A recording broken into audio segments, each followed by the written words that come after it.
Well, they want to build a nuclear power plant in Muscatine County, and folks there are pretty upset about it. And really, would you want one in your backyard?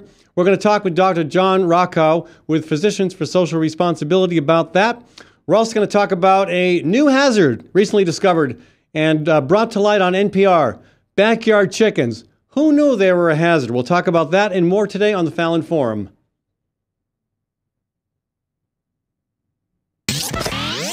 From the RE/MAX Real Estate Concept Studios, this is Webcast One Live. Ed Fallon here, folks. Gateway Market and Cafe is your locally owned source for specialty groceries. Enjoy chef-crafted, prepared foods, artisan baked goods, organic produce, specialty cheeses, and hand-selected wines and craft beer. Visit the lively cafe for breakfast, lunch, or dinner 7 days a week. Gateway Market is centrally located on the corner of Martin Luther King Jr. Parkway and Woodland Ave. Stop by or visit www.gatewaymarket.com for more details. That's Gateway Market, folks. Good food, great community.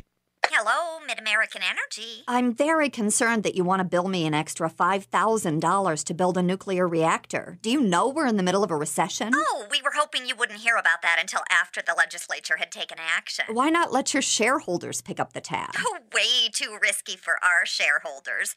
We need you, our loyal customers, to pay for it. Wait, let me see if I understand this. Mid-American wants to build a nuclear power plant in 10 or 20 years, and they want me to pay for it now? That's right. Well, I'll just take my business elsewhere. Sorry, we're a monopoly. What we say goes. I've heard nuclear power is more expensive than other sources. Yes it is. And I've heard there's no plan for how to dispose of nuclear waste. We're looking at shooting it into the sun. Well, I'm not going to sit back and let you make bad decisions with my money. We're betting you will. Stop Mid-American's power grab. Call your legislators today. 281-3371. 281-3371. Paid for by Physicians for Social Responsibility. This moment of silence brought to you by Tally's Restaurant Bar and Catering, home of Des Moines' premier rooftop dining experience.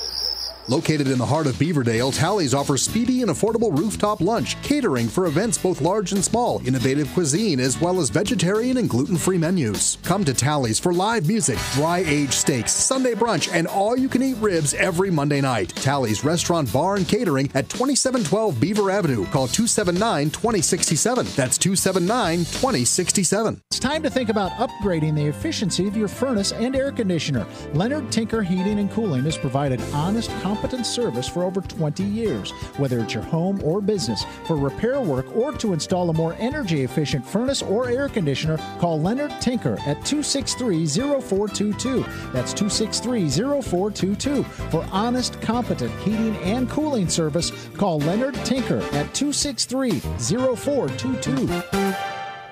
I love driving to Newton to see the races. Me too, but I only have to drive across town. You live in Newton? Yep, Newton's got small town charm and it's close to Des Moines. I love the safe, friendly neighborhoods and family-owned businesses. And Newton's wind energy industry is really taking off. How'd you find your home? Dan Kelly with First Choice Realty. And Dan helped me find my office too. Next time, instead of just speeding by, I'll stop in and check out Newton. Why don't you check out Newton? Call Dan Kelly at 641-521-9260 or Dan Kelly at mchsi.com. From the RE/MAX Real Estate Concept Studios, this is Webcast One Live.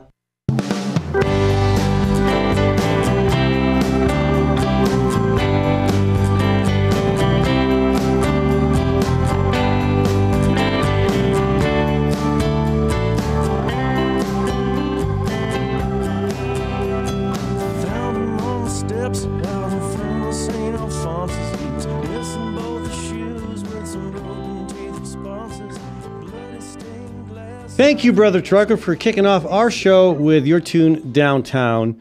Thank you to the Iowa chapter of the Sierra Club, to Iowa Physicians for Social Responsibility, and to Gateway Market specifically for sponsoring this segment of our program. Looking ahead, we are going to talk, how can I not talk about marriage equality with the U.S. Supreme Court having all sorts of conversations about that this week. And look, we changed the background to be consistent with the craze on social media with everybody, including myself, putting up a marriage equality supportive background. We are going to talk about chickens. Apparently, NPR thinks they're dangerous, and I'm kind of thinking NPR is a bit out of touch, but we're going to talk about that today as well. And, of course, Nikisha Phillips is going to join us later to talk about her work with a doula and a midwife as she marches forward toward a delivery date sometime in early June.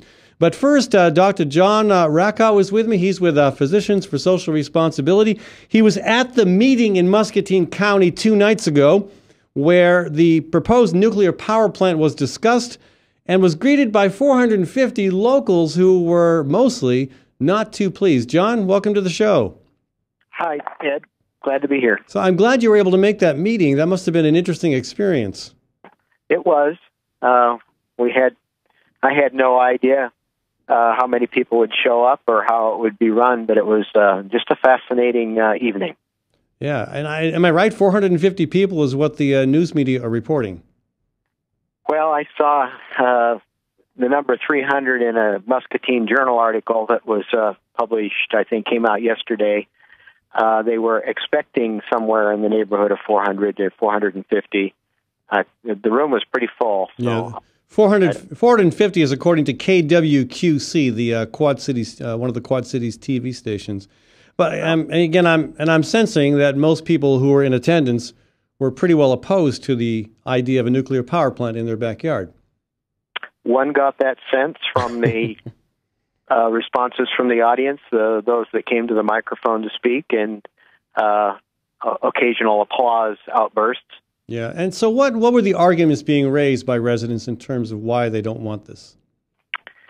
Well, they don't understand at all why we need another nuclear power plant at a time when nuclear power is kind of waning around the planet.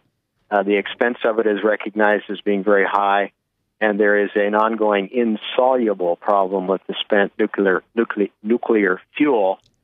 And the most recent catastrophe in Japan 2 years ago is really still fresh in everyone's memory. Right. You do not want to see prime Iowa farmland contaminated by radiation. So when you say around the world, countries are pulling back from nuclear power, what comes to mind primarily is Germany. Germany has pretty much put nuclear power on a dead-end street by the year 2020, I believe.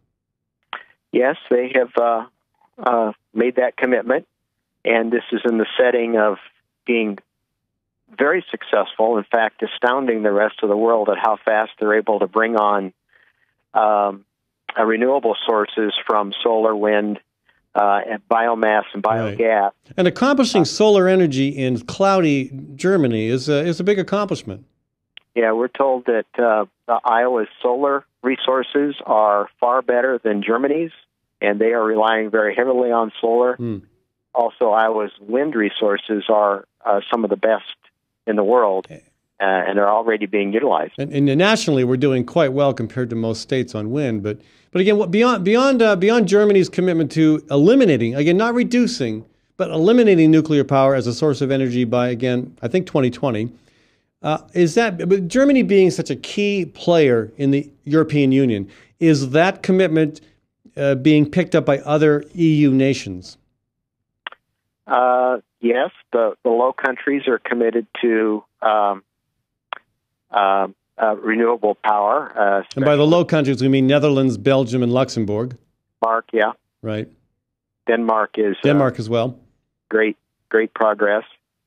So they've also committed to eliminating nuclear power? I don't know.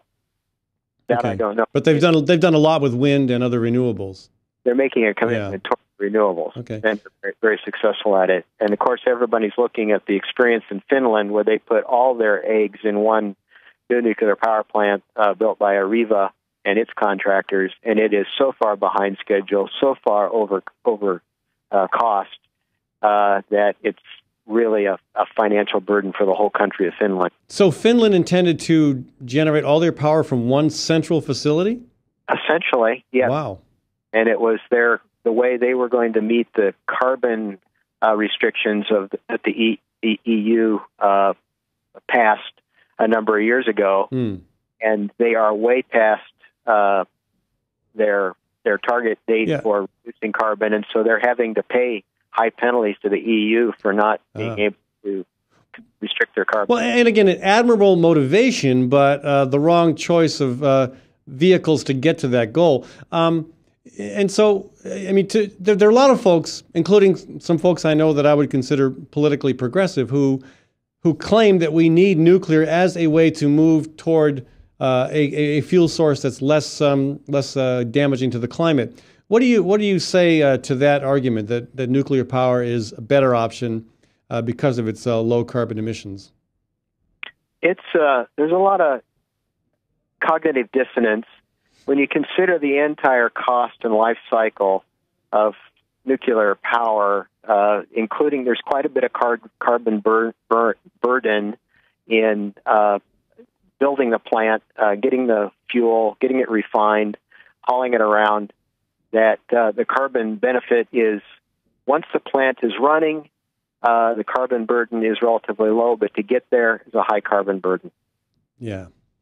Well, and that's important too. You can't divorce the outcomes from the production itself.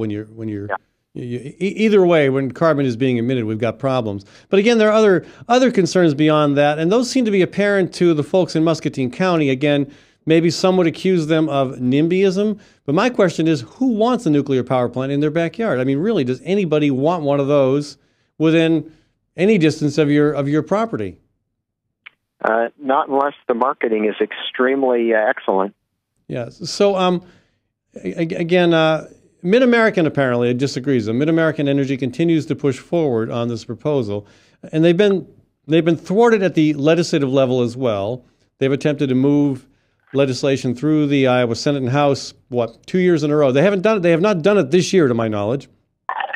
But there were two attempts in two consecutive years that both resulted in no progress at all. There was quite a coalition, including ARP and a handful of environmental groups, your group, that were opposed to it.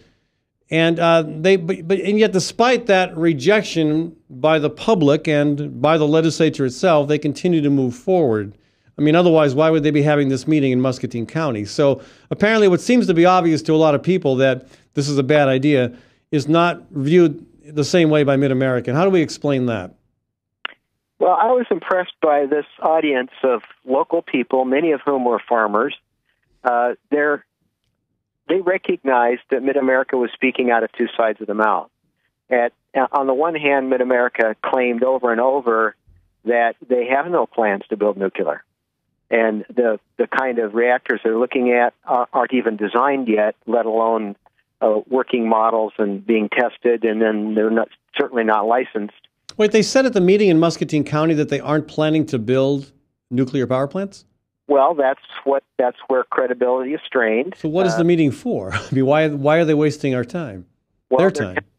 They're telling us that they are merely following the legislative mandate put on them by the legislature in 2010 to do a survey in the state to determine if there were sites in the state where nuclear power could be built, what kind of designs, what kind of technology would be available at the time future plants would be built. Right. And that wasn't just a legislative mandate. That came with a nice, cushy sum of money paid for by Mid-American's ratepayers. I want to say it was $25 million. It was big bucks in the way I calculate. But they emphasized over and over at the meeting, and their Mid-American made the presentation they made, that they really regarded that as a mandate. They were only following what they had to do because the legislature passed this regulation, this rule, requiring them to make this report, and that's all they're doing. So even though they are not moving forward on a nuclear power plant, they're still willing to spend my money as a ratepayer to follow through with a process that really is not going anywhere. You know, I would rather have them say, okay, we get the picture, we're not going to move forward on this. We'll save you a few bucks by not dragging you through this any further. That would make sense to me. Yeah. They didn't say anything about advanced rate paying. That may come back if these plans go forward. Can you explain that for us, John? Well, this is where a state's legislature, sometimes the utility regulators, will pass a regulation or a law that says a utility can collect money from ratepayers in advance for possible plans in the future to build a power plant. Usually this is done with nuclear power plants. However, there is no restriction or commitment if once the money is collected to actually build the plant, and then the utility gets to keep it. The time frame in building is 10 years or more. I mean, to be optimistic, 10 years. Right. And if they're collecting money now for something that may be designed and built in the future, it's not going to be generating power for more than 10 years, probably 20 years, even longer, maybe never. Now, I had a guest on my program yesterday, Nathaniel Baer with the Iowa Environmental Council, who had written a piece. He wrote a piece for the Des Moines Register. Perhaps it was published elsewhere as well, talking about how Iowa could make a rather quick leap into renewables. And in fact, if you compare the amount of time it would take to set up enough wind turbines to generate all the electrical power we need, also to make advancements in terms of solar and other and conservation as well, you could do that so much more quickly than anything you could do with a non-renewable source, particularly nuclear power. Nuclear power is the most expensive and the most time-consuming in terms of getting it established. Well, this is how Mid-Americans spoke out of the other sides of their mouth at the meeting. Is that they really showed what the different energy sources cost. The nuclear was the most expensive. Then they implied that, that's just the startup cost. Once you've got it built, then the fuel is free. And they said that the kind of reactors we're thinking about building, which at the same time they're saying we're not making any plans at all, are so small, so safe, so cheap, they automatically shut themselves down if there's any problem, completely passive, don't require, only one operator is needed. They're saying all that at the same time, that it's the most expensive, but it's also, they're implying it's the cheapest, the safest, the cleanest, and the most necessary direction we have to go. I'd have to say that since 2007, Mid-America claims that they spent $3.9 billion, and they built 2.3 gigawatts of generating power from wind. So in 5 years, $3.9 billion. If you think of that as an equivalent to the Duane Arnold plant, which is about 600 megawatts, that's about 4 of those. So in one-fourth the time, at one-fourth the cost, they built 4 nuclear power plants worth of renewable energy in Iowa. Folks, solar has not even been tapped at all in Iowa. Wow.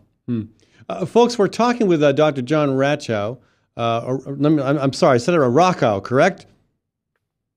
Rocco, got it. Okay, I'm sorry, I've been pronouncing your name incorrectly. And if you'd like to join us, the number is 244-0077. We might have time for a quick question, 244-0077. I have a question here that's just come in. Again, you're a physician. You're with a group of physicians concerned about social responsibility. How does nuclear power fit into that, that interest from a medical, from a health point of view? What's your perspective on that? Well, we regard it to be one of the gravest threats to human health on the planet. The experiences we've had with Chernobyl, 3 Mile Island, and Fukushima Daiichi in Japan, which incidentally, Japan shut down all 50 reactors. Right, but now have they opened some of them? They've begun to, a few, and they are trying to backtrack on their commitment to never restart them. So that was really much more a massive backing away from nuclear power than Germany has done. Right. But back to the question, I forgot what it was. A physician's perspective on the health and public well-being aspect of nuclear power. Again, you have Mid-American claiming it's safe, it's clean. Apparently, you and your organization would beg to differ. A key lesson from Fukushima was the spent fuel that's stored in wet pools. And Japan has done a fairly good job of transferring the spent fuel into dry casks, and they even do reprocessing, which is a separate kind of problem. In the United States, all of the spent fuel that has been made in the last 70 years, 65 years, 50 years of commercial power plants are still in wet storage. Only a small portion, less than 25%, has been transferred out of the wet storage, which requires constant cooling and circulation, into safer dry cask storage. And if there is so much radioactivity in the fuel rods that are stored in the wet fuel pools that if one of them melts down, it would be kind of the end of the game. Japan is still. When you say end of the game, what do you mean by that? Well, Japan said if the fuel pool and they didn't have that much spent fuel in it, they felt if that melted down, it would be the end of Japan as a nation. It would whole economic collapse. There would be no escape on the island from it. It would spread that far and wide. Yes. Well, the plume from Fukushima went out 125 miles and that's the other thing is the NRC says, 10 miles, you're safe. Get outside of 10 miles, a sphere or a circle. Well, that's this crazy talk. Emissions aren't symmetrical. They are out on plumes and can go out 100 miles or more. And for a prolonged accident, that plume will sweep around the compass. You don't know when it's coming. You don't know when it was there. And the NRC told Japan, American citizens in Japan, you need to get 50 miles away from the Daiichi plant. Whereas in this country, 10 miles is good enough. And that kind of cognitive dissonance makes us all crazy. That is absolutely cognitive dissonance if I ever heard it. John, this is an important issue. And now, is Mid-American planning to hold a similar meeting in Fremont County on the other side of the state where they also said they would be interested in building a nuclear power plant? I have no idea. Okay. I don't know yet. And I would be interested to know, and we keep our ears to the ground. And, yes. Well, and again, it is encouraging to see such a strong showing of citizens forming an organization quickly and acting decisively to protect their property, their home, their life, their safety. I commend them for doing this. And, again, I'd like to have somebody involved with that on this program as well. But we'll see what happens on the other side of the state. But citizen activism is a key element of success when it comes to anything that's political like this. And this is highly political. It sure is. All right. John, thanks so much for joining us. Folks, John Rockow, he's with Physicians for Social Responsibility, joins us on the phone today from, I believe, Oxford, Iowa? Well, I'm in Iowa City today. Iowa City. Great. Mm-hmm. Also a nice town. Yep. Yeah. Great. All right. Thanks so much, John. Thank you, Ed. It was wonderful. Folks, I want to thank Gateway Market and Cafe for sponsoring this segment of our program. I had supper at Gateway last night with a friend, and I felt like it was a family reunion. I was running into so many people I know from so many different parts of my universe. It was a delight. Again, not just the food was a delight, but the environment. It's a great ambiance where you feel like you're in the middle of a buzzing town center. And when you're done dining, you can go over to the grocery store, where I get, when I don't grow myself, I pretty much get a Gateway Market. They've got all the stuff I need, and a lot of it comes from local producers and local farmers. So, folks, check them out. That's Gateway Market and Cafe at 20th and Woodland. When we come back, before we talk about backyard chickens, the horrible hazard of backyard chickens, according to a story on NPR, we're going to talk about the screen behind me, marriage equality. Ron Yarnell's going to join us. We're going to talk a little bit about what's been happening in Washington, D.C. and where this might go. Stay tuned, folks. And if you want to join the conversation, 244-0077. Toll free, it's 855-244-0077. And you can always email me at fallonforum@gmail.com. From the RE/MAX Real Estate Concept Studios, this is Webcast One Live. Drug and alcohol addiction slowly steals a person's identity, tearing away pieces of their life little by little until one day it seems like the hope of a happy future is gone and there's no chance of getting it back. Here at St. Gregory Retreat Centers, we can assure you that there is hope.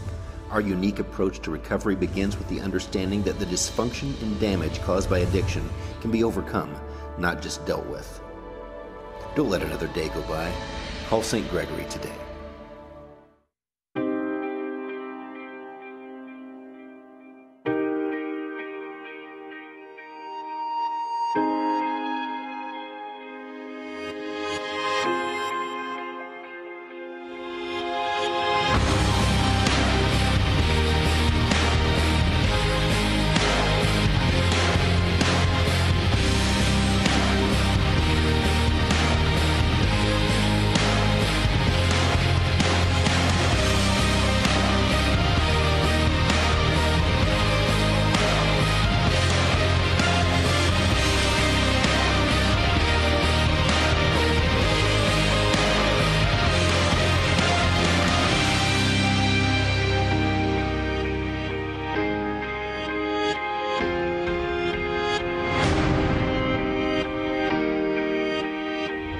The dawn of a new era begins.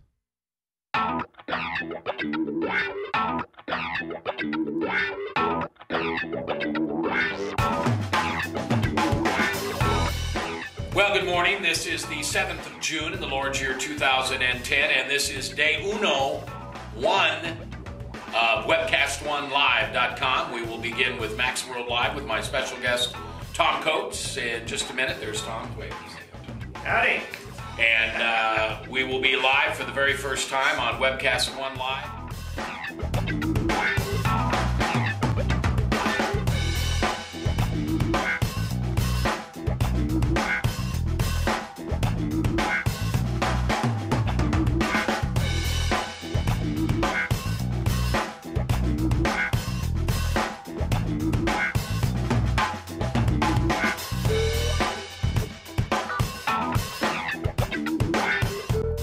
Someday we're going to look back on this and say, gosh, remember that old day in history?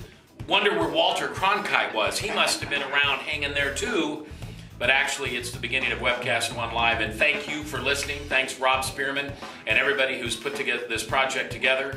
And we're ready to go live now. So thanks for listening to MaxWorldLive.com.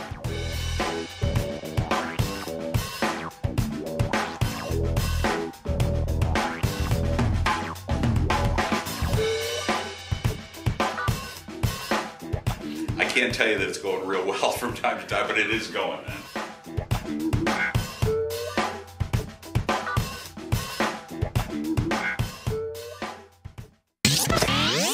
From the RE/MAX Real Estate Concept Studios, this is Webcast One Live.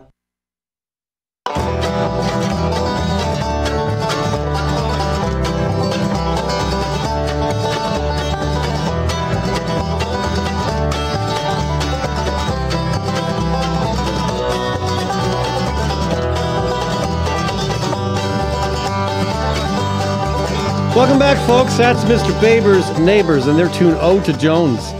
I want to thank Community CPA and Associates for sponsoring this program, and I want to thank I want to thank every single person who has made the banner behind me possible. You know, it's been a long battle. It goes back to, well, before my life. I mean, Harvey Milk. Yeah, maybe you know the story of Harvey Milk. You know, one of many people in San Francisco that became very vocal, got himself elected to the city council, got himself assassinated. You know, it includes locally people like John Schmacher, who is still active. You know, John was promoting marriage equality and equality for the gay and lesbian community back when it was dangerous, back in the 80s, maybe earlier, back when it was unsafe to do that, and he was not afraid to speak his mind on that. It includes heroes like Jonathan Wilson, the former Des Moines school board member who came out as a gay man in, I think, 1994 or 5. And the entire anti-gay universe in the U.S. settled on Des Moines and tried to defeat Jonathan. They filled the airways with hate and vitriol. They were successful at defeating him. They were also successful at forcing him to wear a bulletproof vest. I remember campaigning for him. I remember him showing me that vest, and it gave me a chill up my spine to think that in Des Moines, Iowa, a candidate for public office, no matter who he or she might be, would be forced to wear a bulletproof vest out of fear. We've come a long way from them, a long way. You know, in 1996, when I spoke out on the floor of the Iowa House against the proposed Defense of Marriage Act, that was not a popular step to take either. I was actually told by the minority leader not to talk on the bill. I disobeyed, and I was good at disobeying. I did what I wanted to do. I did what I felt I had to do, and as a result, I landed a primary opponent. I was one of only 11 people to speak against the bill, and as a result of that, I did receive an invitation from Barney Frank to go to Washington, D.C., and address the House Judiciary Committee as to why the federal Defense of Marriage Act was a bad idea. And you know, yeah, I didn't feel I was in danger ever. I got some hate mail.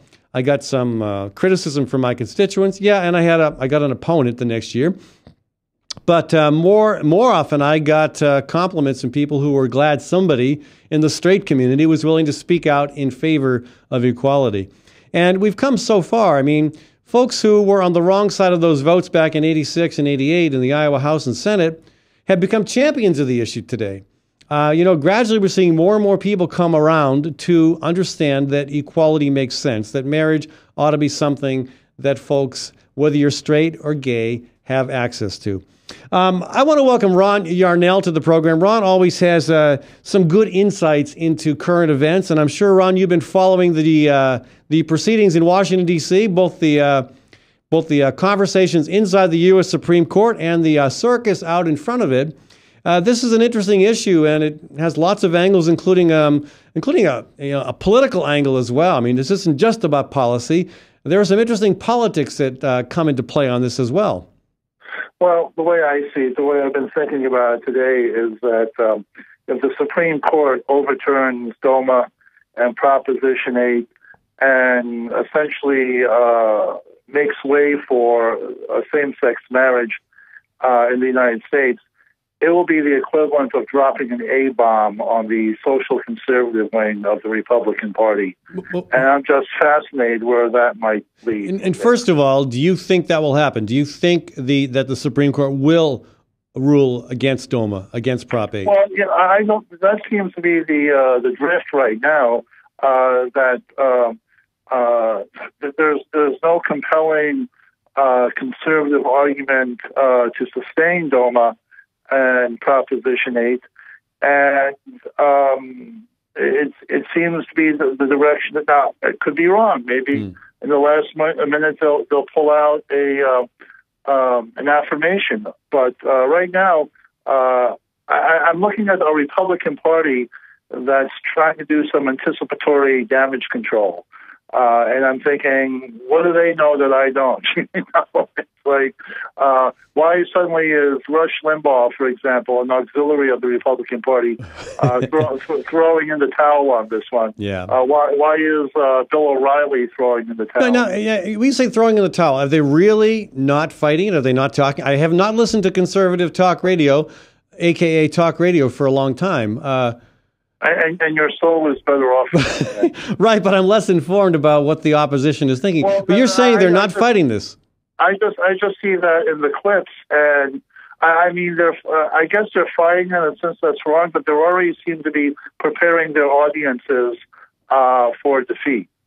So I mean, I don't know. You don't know until it's in, but if it does come in against DOMA, against Proposition 8.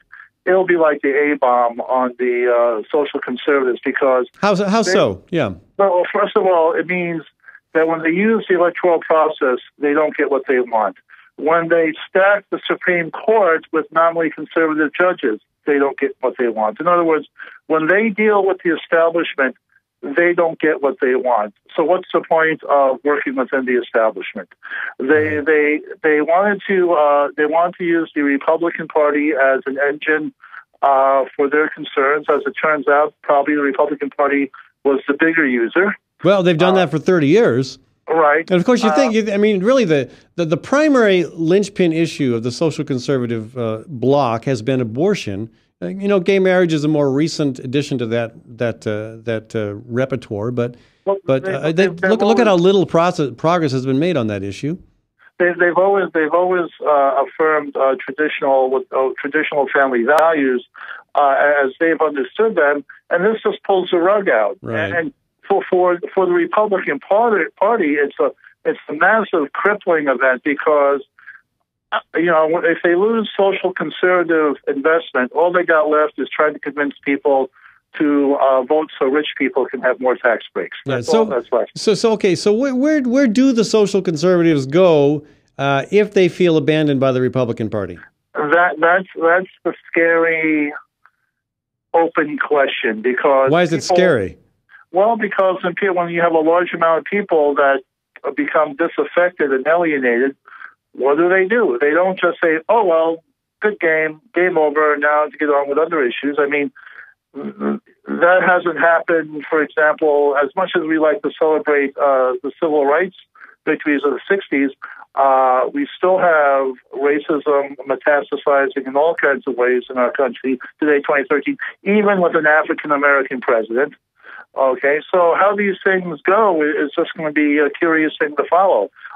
Basically, you have a large amount of people who feel like the establishment isn't there for them. Folks, if you'd like to join the conversation, we're going to switch gears in a bit to talk about backyard chickens, the hazard of backyard chickens. But in the meantime, I want to talk a bit about the marriage equality debate.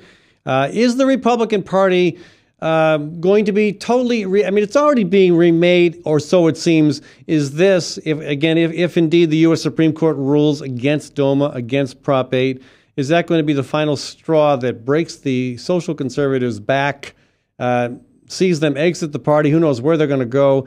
Is it what might indeed remake in a huge way the Republican Party? You're welcome to join this conversation on any angle at all. Another way of asking the question is, what's that? If the Supreme Court votes against DOMA and Proposition 8, what would be the point of social conservatives staying in the Republican Party? That's a fair question. But the other question is, where would they go? Fortunately, we have a social conservative on the line with us. I'd like to throw the number out there for others as well. 244-0077, 244-0077. Elvis Presley, or the love child of Elvis Presley, Frank from Des Moines. Welcome to the show. Thank you. Since I respect your show, I'll try it as hard as it is to set aside my faith-based beliefs in this and keep it just on logic. I don't care if the Republicans win another election if they don't stand for something. So if that tells you how one conservative feels, there you are. Okay, so is this? Again, what happens? How do you feel if a conservative Supreme Court were to rule against DOMA, against Prop 8? Well, where does that leave you? That leaves me one man, one island, I guess. And I'll stand on that island, fly the flag. I don't care what anybody else says or flies. But I got some logical questions for you. First off, I know this is going to be an absurd point, and I'm going to preface that right up front. But can a cat go into court and file discrimination that it's not a dog? Can a cat? Whoops. Somehow we lost you, Frank. Jump back on. Meanwhile, we'll try to answer your question about cats and dogs. I'm not sure what happened there, Frank. Give us a call back, and we'll put you back on. Did you hear the question, Ron? My phone blanked out just then, too. Oh, I'm sorry. Frank, are you with us? All right. That might have been my bad there. I might have been doing, I should not be allowed to meddle with technology, ever. I'm back. Frank, you're back. What was this about cats and dogs? Well, it's an absurd point, but can a lion go into a court of law and file discrimination? It's not a tiger, is my point here. Trying to be something that there's no possibility you can be, I guess, is my point. They were actually arguing in the Supreme Court on Tuesday that there's no difference between a sterile couple and a elderly couple getting married than a homosexual couple that cannot have kids. I say that's an absolute bogus argument. Well, that was in response to claims that marriage should be based on the ability to procreate. Yes. Well, my direct rebuttal would be, which I was sadly disappointed that my side didn't bring up, is the intent and the plumbing is there. There is. I don't care how long you want to beat square pegs in a round hole. You can do it all day long. You can do it till you're blue in the face. But that doesn't mean they were ever meant to work that way. And secondly, is your bicycle in the studio? Because I would love to ask your bicycle a question. Well, my bicycle is in the other room, and you can ask it a question if you like. Okay. But, Mrs. or Mr. Bicycle, your owner... Ms. Bike, your owner professes to be a populist. So your owner potentially views on morality move as society moves. Mrs. Bicycle, what would you do in a couple of years if society, populism, said that we no longer tolerate bicycle riding and we want to severely hamper, severely restrict, and stop all bicycle riding? What do you think you would think, and what do you think your owner would think? Well, obviously, I am queen of the bicycles, and I cannot be stopped. So it wouldn't even be an issue for me. I would squish them, and then I would ride into the sunset. Okay, Mrs. Bicycle. But now, Do not mess with my bike. I'll tell you that. Owner of Mrs. Bicycle. Okay. You're a populist. Absolutely. Society is changing before our very eyes. Things that we wouldn't have thought. I mean, just like a justice said up there, homosexual marriage is newer than the internet and cell phone usage. It's just come in about the year 2000. So it's actually newer. We have no real studies and no real data to prove anything, but yet we're ready to jump off the proverbial whatever to to satisfy some people's whims. Okay, here we are. As populism, as society, as culture evolves, people change their minds. So if you're a populist, you got to go along with people changing their minds. So somewhere along the road, people say we don't like bicycle riders anymore. Well, it's kind of an absurd. It's kind of an absurd. Are you going to be happy with that? With thousands of years of bicycle riding? Again, I appreciate you trying to connect something to gay marriage other than abortion, but I know we've been through tigers, lions, and now bicycles. I'm having a hard time. And can I weigh on this? Sure, yeah. Because I understand what Frank is saying, but here's the hang up, and here's why the Supreme Court won't buy it. Because a decision that strikes down DOMA and Proposition 8 restricts no one. It doesn't restrict, for example, the ability of heterosexual couples to marry. What it does, it extends freedom to a form of a liberty to gay people, gay and lesbian people, and that's the argument. Does this extension of freedom to this group of people, does that affect anyone else's life in any significant way? And living in Iowa, the answer that I think most people have come across is, you know what, not really. Well, I would say, Ron, I would differ with you by saying that I believe that it weakens obligations and it lessens the sacredness of the institution. But furthermore, okay, Frank, you need to know I'm a traditionalist, but how has marriage been damaged in the state of Iowa by same-sex marriage that already hasn't been pummeled by the massive failure of heterosexual marriage? Well, listen, I don't argue with you that no-fault divorce is absolutely an atrocity. Marriage counseling at minimum ought to be required for anybody who's seeking a divorce, and I don't think our marriage laws is doing a very good job of upholding what we have. So I agree with you there. But if we go down this road, we have to change our entire dictionary. Every word in the dictionary relies on another word for explanation. So if we change the definition of marriage, we're going to have to change the definition of intercourse. We're going to have to change the definition of rape. Well, I thought Bill Clinton already did that for us. Of a whole lot of words that mean one thing, but we're now going to go say, well, they mean something else. And I know that... Frank, you're loading me up with mental pictures that's going to take the rest of the week on. Gentlemen, on that note, I'm going to have to curtail this conversation. I would highly recommend continuing it over a beer sometime soon. Your past archive programs. All right. Frank, I appreciate you calling. You're welcome. Frank, the last bastion of the social conservative movement, not caring any longer with or go with the Republican Party. Hard to blame you. Ron, thank you so much for joining us as well. And I will say, Wolf, I wanted to ask Frank, and maybe some other time, Frank has a legit... Where does Frank go? Because the establishment says, we don't care about Frank. I think that's good a question. Valid point. We'll have to talk more about that another time. Ron, again, thanks so much for joining us. Okay, thanks a lot, Ed. And I want to thank Community CPA and Associates for sponsoring this segment of our show. They're at 3816 Ingersoll Ave. Community CPA has grown from Yingsa to being the 10th largest accounting and tax firm in the state. That's because they do a great job. You should contact them, folks. It's not too late if you have not filed your taxes already, which, again, is about 2 weeks away. If you're, again, a single person filing W-2s, that'll cost you only $97. Give Ying a shout at 288-3188. That's 288-3188. When I come back, Nikisha Phillips is going to join us talking about her journey through pregnancy. And I do want to spend a minute telling you about the horrible hazard of the backyard chicken. From the RE/MAX Real Estate Concept Studios, this is Webcast One Live.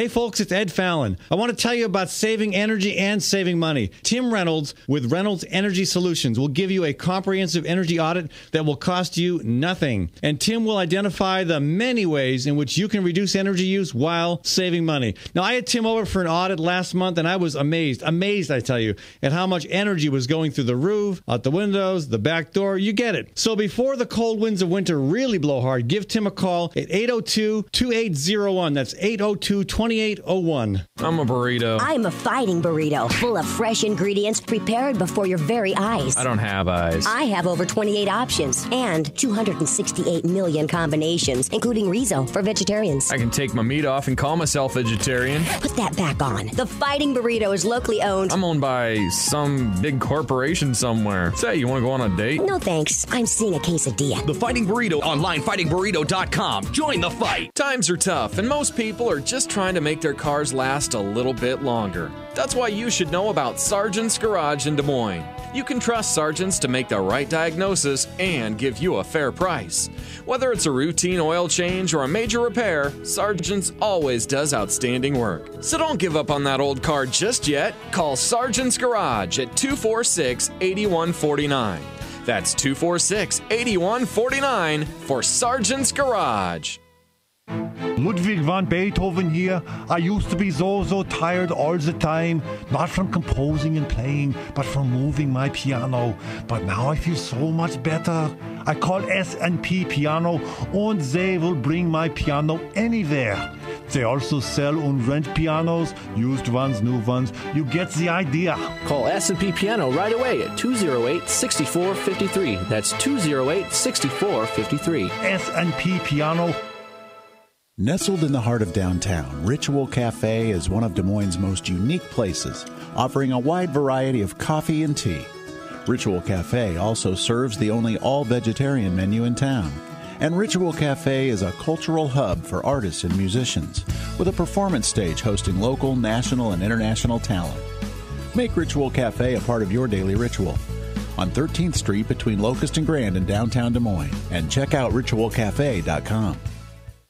Wow, some wedding. Yeah, I've never seen a bride in coveralls. Right, and skipping down the aisle to accordion music. Not to mention the reception. That wedding cake was a freaking fruit cake. It's your wedding. Don't leave anything to chance. Diana's Wedding Cakes. Using only the finest, freshest ingredients with free on-time delivery and setup. Choose one of Diana's custom designs or create your own. Call Diana's Wedding Cakes, 641-275-9279. That's 641-275-9279.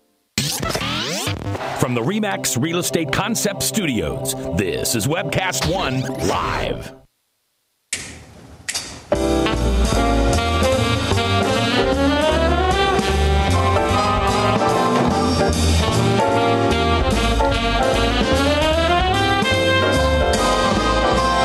I'm not the guy who cared about love. Max Wellman, not the kind of guy.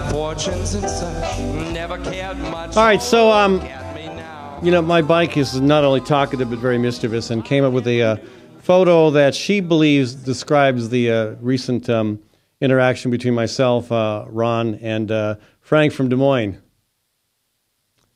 Bike. So you guys are the cat collectively because they're smarter, and you're kicking the dog in the face. Oh, that's mean. But I wouldn't treat Frank that way. Well, verbally. But look at all the slobber coming out of Frank's mouth. I guess I could understand that. Yep. Well, let's switch gears on animals. I want to show a different animal. There it is. Now that's a big barnyard rooster. Okay. I'm having a hard time understanding what NPR is coming from on this. They're trying to claim that backyard chickens are a major source of salmonella. It's just crazy talk. I've got to get some more. I want to know where this story came from, because it's the kind of story that makes people afraid to do something that has been done for thousands and thousands of years safely. I would much rather eat an egg from a chicken in my backyard than one that A.J. DeCoster has raised. There's a guy who's not to be trusted. Anyway, we can talk more about that, but I've got Nakisha Phillips in the studio with me again today. She's with us every Thursday, and she's so special. We got special music for her. And we got a big baby behind her screaming. Yeah. That's the first few years of your kid's life right there. Yeah, I know. All right, hey. Put my coffee from Ritual Cafe down on that. All right, so yeah, I know you've always got something new to report. I'm curious about the bridal registry. You know, you've got. Or you mean the baby registry? Sorry, bridal. The baby. You're already married, right? Yeah. The baby registry. Mm-hmm. Yeah. So that was a bit of an issue. You're getting closer to the due date. How are folks responding to the baby registry? Well, you know, we're having a shower coming up in the next, I guess it's a week from Sunday. So, baby shower. yeah. All right. So, you know, and it's not a traditional baby shower. It's a co-ed like thing that we're having just for friends and family.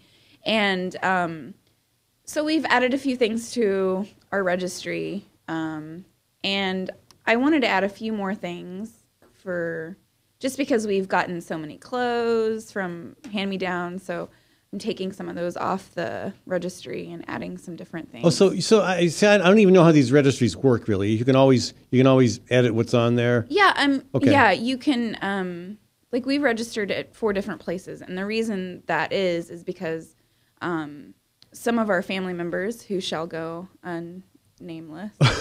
Unnameless? Or, you know, nameless. Nameless, there you go. I shan't mention their names. Right. Would prefer to go to a place and buy the items versus online. So the more earth-friendly kind of items that we've that we've added to our registry are a lot of them online, like homemade things. But I've gone to places like Bye Bye Baby, which is like... That's a chain? Yes. Okay. I don't know much about it. It's almost like if you've ever been to a Bed Bath & Beyond. No, sorry. Well, it's just basically a baby superstore. Ah. So it's got everything you can ever imagine. And The Walmart of babies. yeah. All right. Yeah. And it's super overwhelming. And I went there yesterday to add some things. And you're still recovering? yeah, I just, I almost had a panic attack. Oh, really? It was just so overwhelming. And Because there's so much stuff? Or? yeah, it's so many things that people want to, I feel like, they make so many different baby things and try to convince parents that they need these things when you don't need all these things to have a child. I don't know. But like, what are some examples? Raise a child. What are some examples? I don't know. Just like, well, there's a lot of strollers there. Oh yeah, strollers. Now we're talking. You need one of those. No, but that's fine. But like strollers, all the way up to $1,000 stroller. $1,000? Is it like gold plated or? No, it's just like super modern type stuff. It just blows my mind. I mean, Does it come with an airbag? Yeah, no, I don't think so. I didn't touch them, so I don't know. But those kind of things, just massive amount. I mean, from ceiling to floor, massive amounts of just items that you're like, why would I need all this stuff? Tons of plastic, which totally freaks me out. Yeah. Like lots of, my friend and I that I was with, we were like, no wonder children have ADD or ADHD. It's like all these super colorful, weird things in their face, and they can't concentrate on one thing at a time, and you're just like, it's just really overwhelming. And So how long were you there before the panic attack struck? I was maybe there for 15 minutes, maybe. I think probably right around 15 minutes, and then it was. Because they give you this like little scanner gun that you can scan items that you need. You walk around the store with a gun. Yeah. And just scan things that, okay, I'll add that to my registry. And I think we were right around the diaper bag section. And, diaper bags are going for... So there's not just a diaper section, there's a diaper bag section? Yes. Okay. There's a diaper bag section. And then I'm in awe, but go ahead. It was just overwhelming, and you're just like, I can't understand. I don't know. It just blows my mind how people. I mean, I guess if they have the money, that's their business to spend money on that. But I would much rather, buy better groceries or buy. pay for my child's education versus like a Yeah. $600 stroller or $1,000 stroller. I $1,000 want to see stroller. the stroller with the airbag. Well, I'll try to find it for you online. Okay, thank you. It's just a little overwhelming, and the closer I get to my due date, the more hormonal and anxiety ridden I become. Right. I think that's normal. But you're still getting around. I mean, again, you and your husband don't have a car, but you walk. You're still biking. Yep, and I got a lot of strange looks today. Oh, you biked today, and Yeah. strange looks, as in. What's that pregnant doing? What's pregnant lady doing on a bike? Yeah. I mean, because it's so nice out today, I don't have a winter coat on. I have my trench coat and so I had that on. So it's a little, you can tell that I'm pregnant more than I think with my heavy winter coat on. And people are just like looking as I drove by, like, is she okay? Is she going to fall off her bike? And I'm like, no, I got it. Thanks. It's amazing that what a lot of people continue to do when they're pregnant. Huh. Yeah, I mean, when we think about in the, quote, good old days, which weren't all that good sometimes. Right. I mean, pregnant women worked oftentimes right up to the time of delivery, and maybe that wasn't always a good idea. Right. But you hear stories of folks out in the fields Mhm. taking a break from the workday to deliver a child in the Yeah. fields. And again, I'm not Yeah. saying that's something we want to necessarily go back to, but the human condition is such that, you under ideal circumstances, under maybe normal circumstances, you should be able to accommodate activity up to, close to when you're delivering. I'm speaking as a dude here who has no idea what it's like to actually carry a huge baby in my belly. Well, my midwife, it's something that we've checked with my midwife and doula, and it's safe to keep the activity going that you were doing before you were pregnant.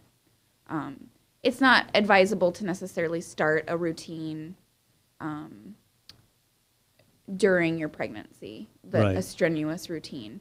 But you can certainly. This is something you've been doing a lot. Yeah, I mean, I've been biking. I mean, when I lived in New Orleans, I biked I didn't, that's what you did. I didn't have a car. I haven't owned a car. I sold my car in 2001. Really? And I have not owned a car 13 years ago, 12 years ago. since. I Wow. haven't owned a car since. Wow. So it's just like, That's un-American, Nikisha. I know. I think if you feel that way, you really ought to go back to communist Russia. well, I'm also going to hell. So you get looks from people when you're on your bike, but no comments, nothing. No, I mean, the Midwest is kind of like that. They probably say plenty of things, but behind your back. Yeah. All right. Well, my bike is going to be having a shower as well. My bike is engaged. Oh, really? Yes, and this is Iowa, so you can ask guy or gal. It's okay. Is it guy or gal? It's a gal. I mean, it's a guy. It's a guy. My bike is a gal. She is marrying a guy, and it's. I was a little nervous. There's a lot of bikes out there. You would not, like a respectable guy like me, would not want his bike marrying. But this guy's okay. He's okay. So and I know that again, you've had you're having a baby shower. Mhm. I know my bike is planning a bridal shower. Any advice for my bike in this area? I don't. Long pause. I'm trying to think. Just don't give in to what people want you to have. Like register for things that you want, and you can always take that shit back. So should I ask You know? for the handlebar tassels or a squeaky horn? Well, I prefer the bell. I'd say shoot The for the bell. moon. Ask for all of it. Ask for all of it, and if you try it out for a while, and if you don't like it, you can always take it back. I might need a paint job. Well, you definitely need a paint job. But remember, I'm going to be riding on this bike, so I don't want it to be like too cutesy, all right? I don't want people to look at me the way they look at Nikisha when I'm biking down the streets, but for different reasons, all right? Baskets, definitely baskets. Well, we got that covered, unless you want new baskets, Bike. Well, something more, maybe a wicker basket or Okay. No, wicker pink. is no good. No good. No All right. Once it rains, it'll just no. Waterproof wicker? Is there such a thing? I imagine there is. I don't know. Well, Nikisha, thank you so much for joining us, and we're going to have you on for another couple months, and then we probably won't see you for a bit. Yeah. Well, you never know. Yeah. Again, maybe my water will break here. We'll go up all the way to the point. Maybe you can come in to the maybe you can come into the hospital. Who knows? Maybe it'll fall on a Thursday. All right. Yeah, we could actually have the delivery right here in the studio. That would be very cool. Nakisha Phillips, folks, gradually becoming Des Moines' most famous pregnant woman. Thank you for joining us again. Folks, I want to thank Hawk Restaurant for sponsoring this segment of our show. Hawk is at East 5th and Walnut. It's a brand new restaurant with a great idea. Let's get almost all of our food from Iowa farms and Iowa producers. They're doing it, folks. Over 90% of what Hawk serves is from local producers. And the flavor, the presentation, it's all incredible. Not just for lunch, but for supper as well. Also open Sundays for brunch. Check them out, folks. That's Hawk, H-O-Q, Hawk Restaurant at East 5th and Walnut. I want to thank Maddie Arrington, my producer. I want to thank Webcast One Live for providing the studio for the show. Thank you, my audience, guests, callers. We'll be back tomorrow. And tomorrow, Dr. Neil Bernard is going to join us, a famous person, author. He's written a lot of books, including Power Foods. This is a great book that I've got a copy of. I'm excited about. Dr. Charles Goldman's going to join us. He'll join us for that conversation. And then Charles and I will talk about Iran and the whole nuclear question. Also tomorrow, Heather Ryan. We've got a great show planned. We'll see you then. I'm Brian Leach, owner and general manager of Service Legends. I brought along a couple of the home comfort heroes. Hi, I'm Tammy Wells. I am Nick Wondershad. I'm administrative manager. I am the senior technician from Service Legends. It seems like every good thing, when you feel it to the bone that it's good, there's a lot of hard work put behind it. I don't think that you can fake it and have it turn out good. You know, if we seem like, okay, that's just weird, it's just a furnace, why would you believe so deeply in a furnace? It's not just that, you know, we want to show the world that you can have good service. Yeah, I mean, it's got to be, it's your home. You know, it's built into our daily trainings, it's built into our culture, that we're going to do whatever it takes to have each client say they love us, period. That's why we spend all the hours in the training that we do. And if we guarantee it's going to be a good experience for you, or else it's free, what type of work do you think we're going to do? There is a guarantee. Temperature selection guarantee, fixed right or it's free guarantee, comfort guarantee, best value guarantee. All of these guarantees hold us accountable to ensuring that we exceed your expectations. And if for whatever reason we fail and we can't make it right, we guarantee all of those guarantees with a 100% money back guarantee. I mean, if you don't think that your technician can fix it right, are you going to say that to a client? No. You don't have to worry about having a technician come to your house. We drug test, background check all of our team members. We put safe people in your home. Each and every one of our service techs, 400 hours a year in training. You tell it the minute they walk in the door. They know what they're doing, they've done their homework, and they actually truly care about what you want. Because at the end of the day, you're the person that makes sure I have a job. They're going to be listening. They're going to want to know what your challenges are. Then they're going to come and give you options, and you get to choose. If I'm there to help and I make it easy and painless, I did my job right that day.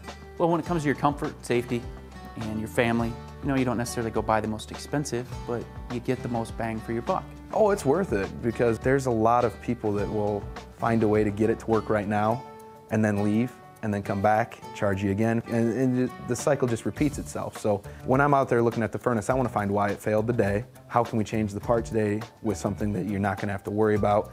Is it worth changing the part today? I mean, you can put a lot of money into a furnace. I can fix parts all day. There's good job security in that for me. But is it the right thing for you? I get a lot of the phone calls of after the technicians are there. They're just in awe. They're like, wow, you guys are great. I mean, I don't even know what to say. You guys are great. Everything you did was perfect. It was great. Keep going though. I like this. Just give us a try. I'm going to take all the risk. I've got the time to make this right. I've got the support to make it right. Just check us out. And if you don't see the value in what we do, I mean, fixed right or it's free or 100% money back. Enough said.